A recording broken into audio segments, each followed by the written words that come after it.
So guys, in this video we'll see कि कैसे despite being a very dull student in banking and financial awareness, I managed to score twice and even thrice of the sectional cutoff of BA and FA in most of my exams. मैं हूँ Keshav Saxena. I have cleared IBPS PO clerk and RRB PO clerk just after a year of my undergraduation. इसका मतलब जब मैंने preparation start करी थी ना, तब मुझे कोई आइडिया नहीं था क्या होता है ये. मुझे तो इवन लगता था कि बैंकिंग अवेयरनेस ही करंट अफेयर्स होता है, करंट अफेयर्स में ही फाइनेंशियल अवेयरनेस है, सब एक ही है. पर मैं गलत था. Banking awareness and financial awareness जो आपका सेक्शन है ना, वो दो चीज कंप्राइज करता है. एक तो होता है करंट अफेयर्स, 80 to 85% क्वेश्चन जिससे आते हैं, और सेकंड होता है आपका banking awareness and financial awareness, जिसके ऑलमोस्ट 10 to 15% आते हैं. और जो डोमिनेंट इन दोनों में है वो है करंट अफेयर्स. तो सीधे जाके मैं कूद गया करंट अफेयर्स पे. मैं न्यूज़ पढ़े जा रहा हूँ, मैं वीडियोस देखे जा रहा हूँ. एक न्यूज़ आ रही है, दूसरी न्यूज़ जा रही है, एक न्यूज़ आ रही है, दूसरी न्यूज़ जा रही है. मेरे को कोई भी रिटेन, एक भी न्यूज़ मेरे को रिटेन नहीं हो रही. बोला यार ये क्या हो रहा है, चलो थोड़ी रिसर्च करते हैं.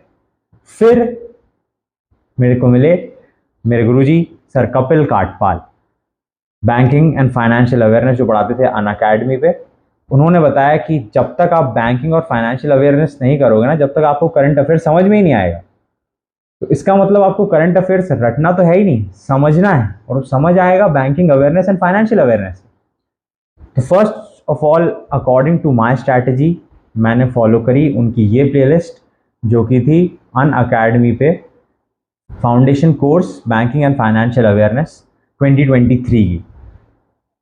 और after this playlist I am literally telling you, मेरे को सारे करंट अफेयर्स की न्यूज़ समझ में आने लगी. फिर जाके समझ में आया ये कभी रटने का तो गेम था ही नहीं, था तो बस न्यूज़ को समझने का और न्यूज़ को रिटेन करने का, बस इतना सा गेम था.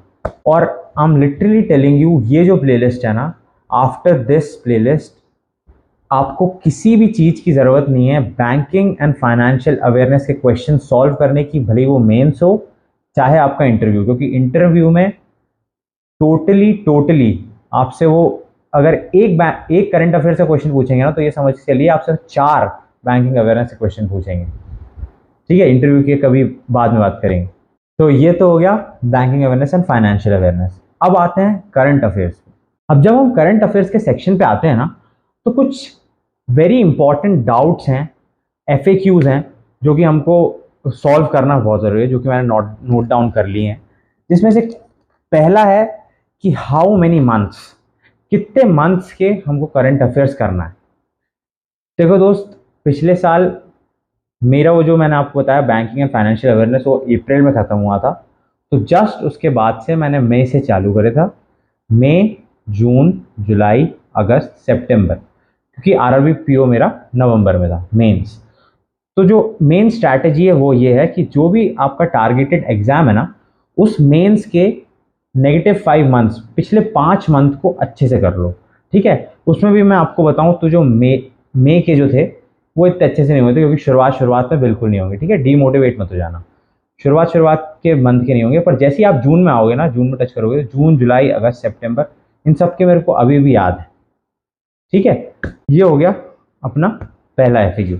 दूसरा FAQ रहता है कि कैसे, कौन सी वाले पढ़ना है, डेली पढ़ना है, मंथली पढ़ना है या वीकली पढ़ना है. देखो भाई, मेरे लिए तो डेली वर्क करता था, तो मैं डेली पढ़ता था. ठीक है, मंथली बहुत ही मुश्किल हो जाता है. देखो, क्योंकि मंथली ना एक इतनी बड़ी 250 पेज की PDF होगी. ठीक है, आप जिसको स्क्रॉल करते करते, कुछ हाईलाइट करते करते बोर हो जाओगे, थक जाओगे. मुझे तो समझ में नहीं आता कि लोग करते कैसे. ठीक है, मेरे ख्याल से तो बिल्कुल मेरे लिए भी वर्क नहीं करा है, किसी और के लिए भी करता नहीं है. आप लोग डेली करिए, एक हैबिट बना लीजिए. आपके दिमाग को रिटेन करने की भी पावर होनी चाहिए, हैबिट होनी चाहिए कि मेरे को डेली एक चीज़ पढ़नी है और उसको रिटेन रखना है अगले दिन. ठीक है, ऐसे ही. पर हाँ, आप वीकली PDFs का सहारा ज़रूर ले सकते हैं उसको रिवाइज करने के लिए, अपनी पुरानी पिछले वीक की डेली करंट अफेयर्स को. फिर आता है PDF से करना है या हैंड रिटन से करना है. देखो भाई, मेरे को हैंड रिटन अच्छा लगता था. मेरे को हैंड रिटन जैसे ही मैं अपनी कॉपी में राइट करता था, वो सेम चीज़ एग्ज़ाम में भी और मॉक्स में भी याद आ जाती थी कि अच्छा हाँ, ऐसा कुछ लिखा था. ऐसा कुछ लिखा था, तो वो रिटेन कर जाता है। तो मेरे के लिए हैंड रिटन अच्छा है। अगर आपको पीडीएफ याद हो रही है तो आप पीडीएफ से करो, हैंड रिटन याद हो रहा है हैंड रिटन याद करो, हाथ पे ऐसे बंधवा मजदूरों जैसे गुदवा के हो रहा है तो वो याद करो। ठीक है, जैसे आपको सूट कर रहा है वैसे करो। फिर आता है फोर्थ क्वेश्चन, बहुत ही इंपॉर्टेंट, जो कि है टॉपिक्स टू कवर। ठीक है, कौन से टॉपिक्स हैं जो फालतू के हैं? Obituary, awards and recognitions, books and authors और इंपॉर्टेंट डेज। ये फालतू की चीजें छोड़ दो सबसे पहले। ठीक है, इंपॉर्टेंट डेज, आज का दिन भी ना 3 इंपॉर्टेंट डे हो गए कुछ ना कुछ, इन लोगों ने फालतू में बना रखे। ठीक है, तो आप मतलब 5 महीने करोगे 450 500 डेज, आपको तो सिर्फ डेज ही डेज में निकल जाएंगे। ये सब कुछ नहीं आता है, ये सब फालतू की चीज़ें हैं। एक क्वेश्चन पता नहीं, वो भी सिर्फ ना ही करवाने के लिए आपको दे देते हैं, और कुछ नहीं आता। बहुत मिनिमम पार्ट रहता है इन सब का। पर हाँ, मैं बता सकता हूँ आपको इम्पॉर्टेंट क्या होता है। First of all, banking news. जितनी भी प्राइवेट सेक्टर बैंक्स हैं, जितनी भी पीएसयूज हैं, जितनी भी रेगुलेटरी बॉडीज़ हैं बैंक्स की, वो सब वेरी वेरी इंपॉर्टेंट हैं। उनके एमओयूज़, उनकी जितनी भी करंट न्यूज़ हैं वो सब।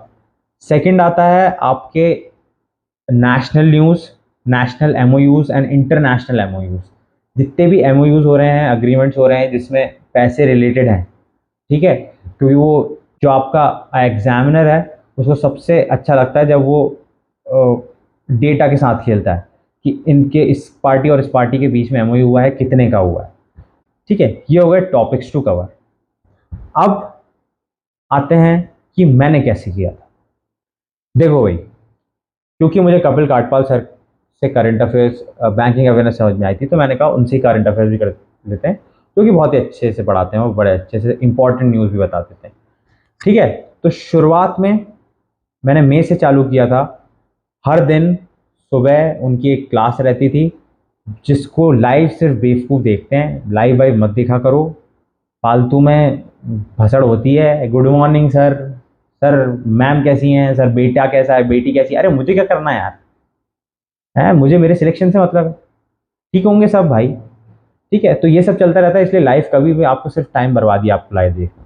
ठीक है, जैसे वो क्लास कंप्लीट हो जाए, जो कि पहले 10 बजे हो जाती थी, तो मैं 10 बजे से देखता था। आजकल तो वो 6 बजे से चालू है, जैसे मैं देख रहा हूँ। तो आपको कुछ नहीं, 2x पे देखना है, आधे घंटे में अपने नोट्स बनाने हैं, और आधे घंटे उन नोट्स को बिल्कुल ध्यान लगा के पढ़ना है, बिल्कुल ध्यान लगा के, और कहीं भी ध्यान नहीं जाना चाहिए। ठीक है, और फिर उसके बाद आपको एक बार रात में जब सो, तब उसको एक बार वापस बस रीड करना है, सिर्फ रीड कर लो, 1 बार 2 बार जितनी बार चाहो आप। ठीक है, तीसरी चीज़, आप वीक में एंड में पुराने वाले जितनी भी वीक है जो आपका, उसको रिवाइज कर लो।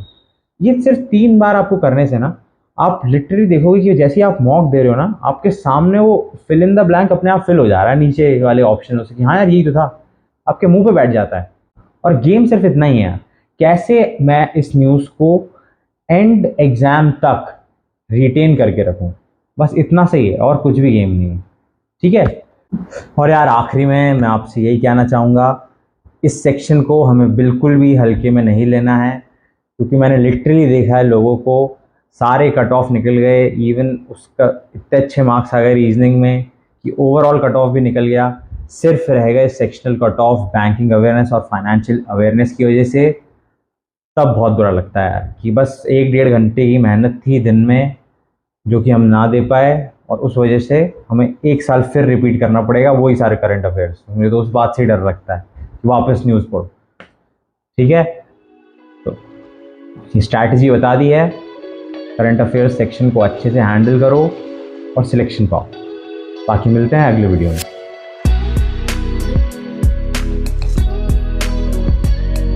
बाकी आगे हर सब्जेक्ट वाइज आपकी स्ट्रैटेजी आती रहेंगी, जब तक पढ़ाई करो।